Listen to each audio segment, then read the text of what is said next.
Antes de que existiera Wall Street, antes de que Roma soñara con un imperio, antes de que la idea de una economía global siquiera tuviera nombre, existía un poder que entendía algo que el mundo aún no había articulado del todo.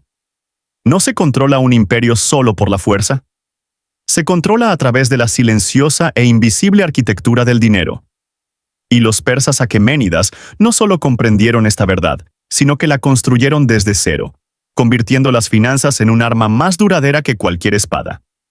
Bienvenidos a El Historiador Financiero, donde el dinero, el poder y la historia colisionan. Y nada es tan simple como parece. Cuando la mayoría de la gente imagina la antigua Persia, piensa en ejércitos, palacios o la enorme escala física de un imperio que se extendía desde el mar Egeo hasta la frontera de la India.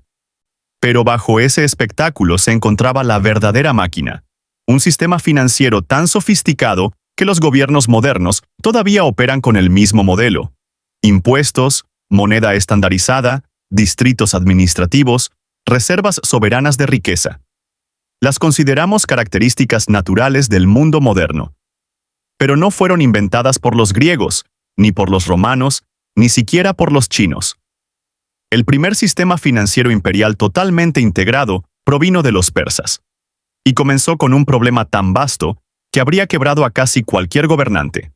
¿Cómo unificar docenas de culturas, economías, idiomas y tradiciones políticas en un solo sistema funcional sin perder el control en el momento en que se da la espalda? Para entender cómo Persia respondió a esa pregunta, debemos remontarnos a mediados del siglo VI a.C., cuando un hombre llamado Ciro, más tarde llamado el Grande, y con razón, conquistó a los medos, derrotó a los lidios, tomó Babilonia y construyó el imperio más grande que la humanidad jamás había visto. Casi el 40% de la población mundial vivió bajo su gobierno. Esa escala no tenía precedentes. Y con ello llegó el mismo problema que todo imperio enfrenta cuando crece demasiado rápido: el caos. Cada región que Ciro conquistó tenía sus propios pesos, medidas, monedas, tradiciones y sistemas de tributos. Babilonia recaudaba impuestos en grano. Lidia usaba monedas.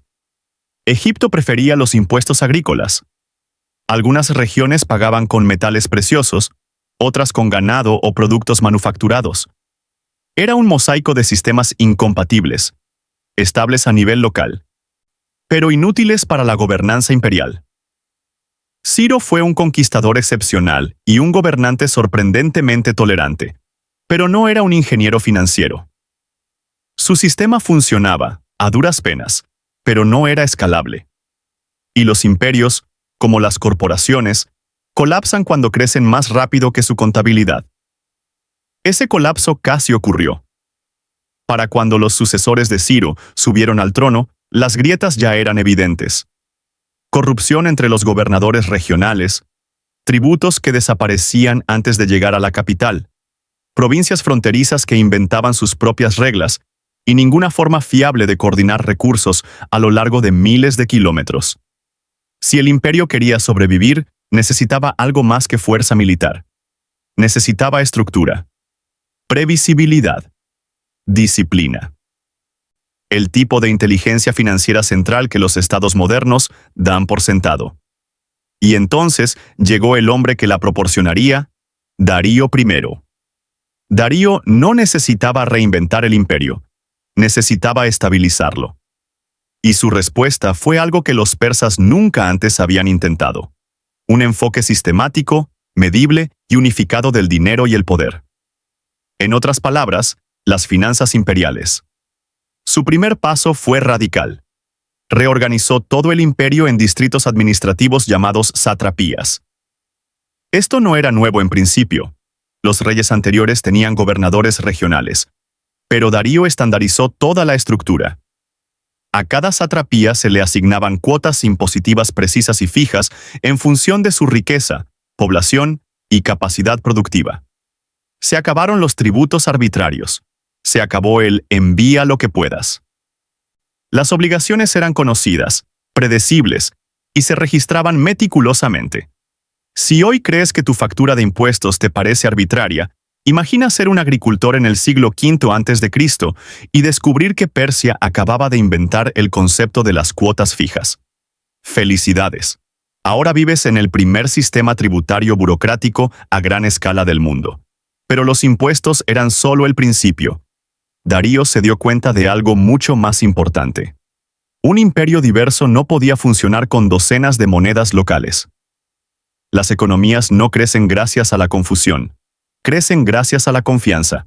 Así que introdujo una nueva moneda, una de las más influyentes de la historia de la humanidad. El dárico de oro.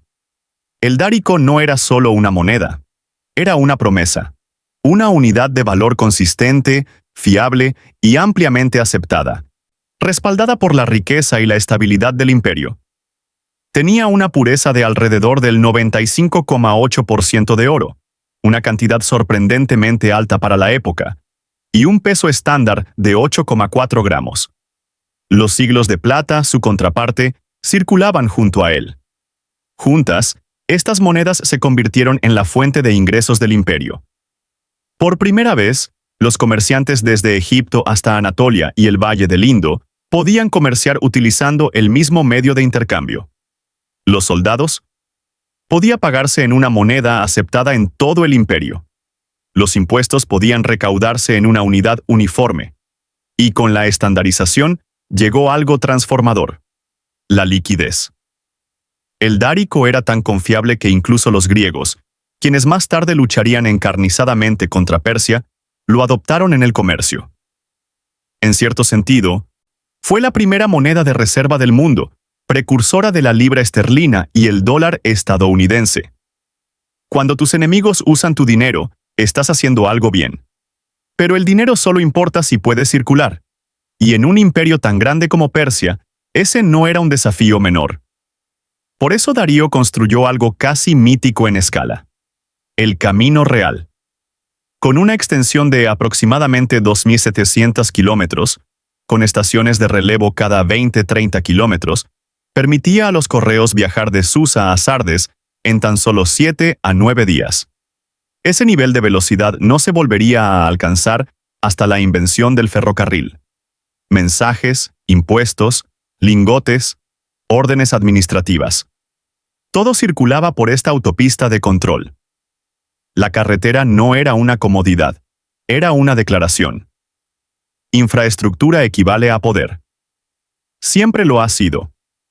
Mientras tanto, tras los muros de Persépolis, las tesorerías del imperio se llenaban de reservas inimaginables de oro y plata. No eran tesoros decorativos, eran reservas estratégicas. Seguro contra la guerra. Capital para obras públicas. Influencia sobre gobernadores rebeldes. Liquidez para campañas militares. Los persas comprendían algo que las naciones modernas aún debaten. Una tesorería sólida es un arma geopolítica. No porque compre lujo, sino porque compra tiempo. Y dentro de este sistema, impuestos, moneda, infraestructura, reservas, estaba ocurriendo algo aún más sutil. Persia había descubierto la estructura de incentivos financieros del imperio. Los sátrapas eran recompensados por su lealtad y castigados por la corrupción. Las élites locales recibían préstamos o subsidios para mantener la estabilidad de las regiones. Las economías de los templos se integraron en las finanzas estatales. El imperio no gobernaba aplastando las diferencias, sino armonizándolas. Un imperio multicultural unido por hojas de cálculo en lugar de espadas. Todo ello, las satrapías, el dárico, el camino real, las tesorerías, creó un sistema que era más que político. Era una arquitectura económica a escala continental. Y funcionó. Funcionó tan bien, de hecho, que cuando los imperios posteriores copiaron el modelo persa, rara vez lo mejoraron. Los griegos se burlaron del lujo persa, pero adoptaron su lógica financiera. Los romanos conquistaron los territorios occidentales de Persia, pero adoptaron la idea de los impuestos provinciales y las tesorerías centralizadas. Durante siglos, el dárico siguió siendo un punto de referencia para la estabilidad monetaria. Pero el sistema financiero persa no fue simplemente copiado. Presagiaba algo más profundo. el descubrimiento de que el dinero es la verdadera infraestructura del imperio. Y aquí es donde la historia pasa de la historia antigua a un reflejo incómodo del presente. Porque al eliminar los títulos reales, los relieves en piedra, las monedas de oro y las cargas de caballería, nos queda una verdad fundamental. Los aqueménidas resolvieron los mismos problemas que enfrentan las naciones modernas hoy en día. Sus herramientas eran diferentes, su tecnología era diferente, pero la lógica, la arquitectura, es idéntica. Tomemos como ejemplo el sistema de satrapías. Persia dividió su enorme territorio en zonas administrativas, cada una con su propio gobernador, presupuesto y estructura impositiva fija. Hoy las llamamos estados federales, provincias, departamentos, cantones. Las etiquetas cambiaron. El propósito no. Se gestiona el territorio gestionando los ingresos, y se gestionan los ingresos sabiendo exactamente quién le debe qué a quién. Observemos el dárico. Una unidad de valor estable, estandarizada y ampliamente aceptada que circula en múltiples culturas y mercados. ¿Cómo la llamamos hoy? Moneda de reserva. La libra esterlina desempeñó este papel en el siglo XIX. El dólar estadounidense lo desempeña ahora. Las naciones no adoptan tu moneda porque les gustes. La adoptan porque confían más en su estabilidad que en la suya propia. Y aunque los persas nunca la presentaron como poder blando, eso es exactamente lo que era. Una moneda de oro que podía mover ejércitos, forjar alianzas o derrumbar economías locales simplemente por existir. Incluso el camino real tiene su equivalente moderno, excepto que ahora las autopistas son digitales. Cables de fibra óptica, rutas marítimas, sistemas satelitales, tuberías de datos submarinas. Quien controla el movimiento de información y bienes, controla el poder global. China lo sabe. Estados Unidos lo sabe. Persia lo entendió hace 2500 años. Luego está el tesoro. No una bóveda ceremonial, sino una reserva estratégica de riqueza diseñada para absorber impactos, financiar emergencias y estabilizar el orden político. Hoy los llamamos fondos soberanos de riqueza, reservas de divisas, fondos de estabilización o mecanismos de liquidez de emergencia. Noruega tiene uno. Arabia Saudita tiene uno. China tiene varios. Estados Unidos, irónicamente, depende más de la deuda que de las reservas. Una decisión que los persas habrían considerado imprudente. Porque si el AKM las Enidas tenían un lema, que habría sido simple: prepararse para la crisis antes de que llegue. Cuando estallaba la guerra, cuando un sátrapa se rebelaba, cuando la hambruna azotaba una región, el rey no entraba en pánico. Abría el tesoro. La riqueza no era para ostentarla, era para sobrevivir. Y eso nos lleva a la verdadera lección, la que hace que el imperio persa parezca inquietantemente moderno. Los aqueménidas no dejaron una filosofía. No escribieron tratados de economía, ni de ética financiera, ni de política. Su sabiduría se preserva mediante la práctica, no la teoría. Y la práctica revela algo que todo sistema moderno sigue aprendiendo a las duras penas. El poder no se basa en la conquista. El poder se basa en la claridad financiera. Los imperios caen cuando pierden la capacidad de medir, coordinar o asegurar sus recursos. No cuando pierden batallas. Las batallas son síntomas. El colapso es el diagnóstico. Y este patrón se puede ver en todas partes. El Imperio Romano, con todas sus legiones y brillantez ingenieril, se derrumbó tras siglos de devaluación monetaria y una espiral de deuda militar.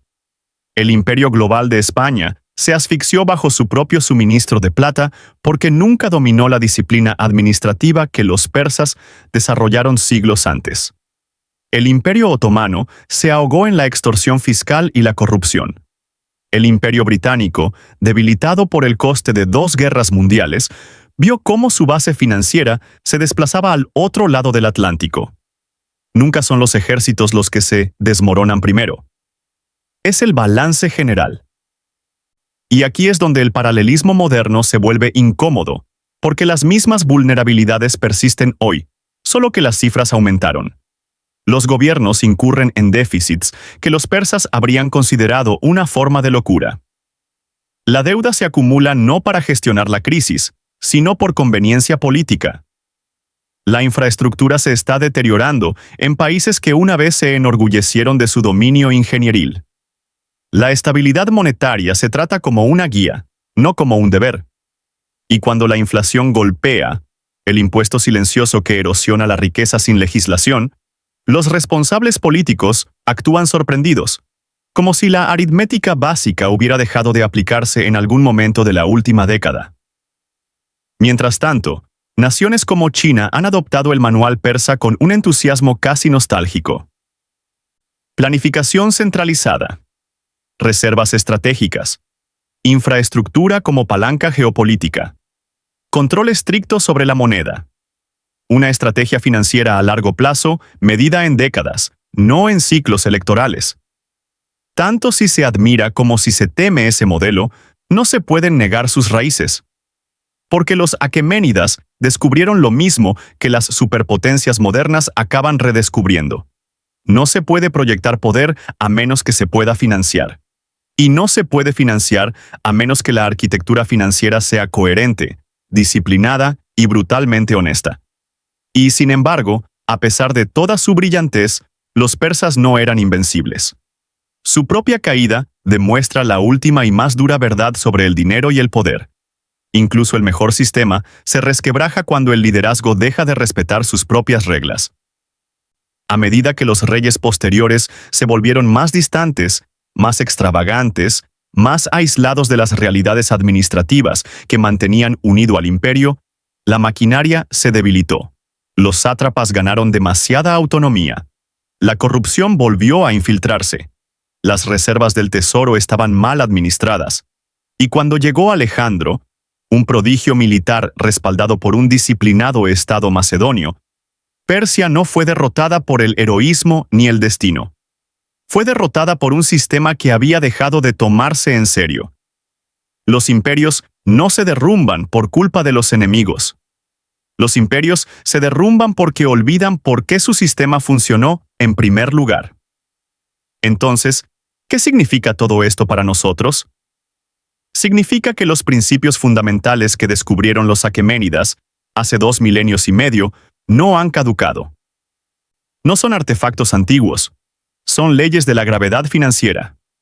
Ya sea que dirijas un país, un negocio, o intentes construir tu propia libertad financiera, las reglas son las mismas. Mide lo que importa. Estandariza lo que puedas. Construye estructuras que resistan la presión. Prepárate antes de la crisis, no después. Y, sobre todo, considera la claridad financiera como una forma de poder. Porque la historia no se repite, pero si no la entiendes, te aplastará de todos modos. Si esto te dio una nueva perspectiva, suscríbete. La historia tiene las respuestas. Te mostraré dónde buscar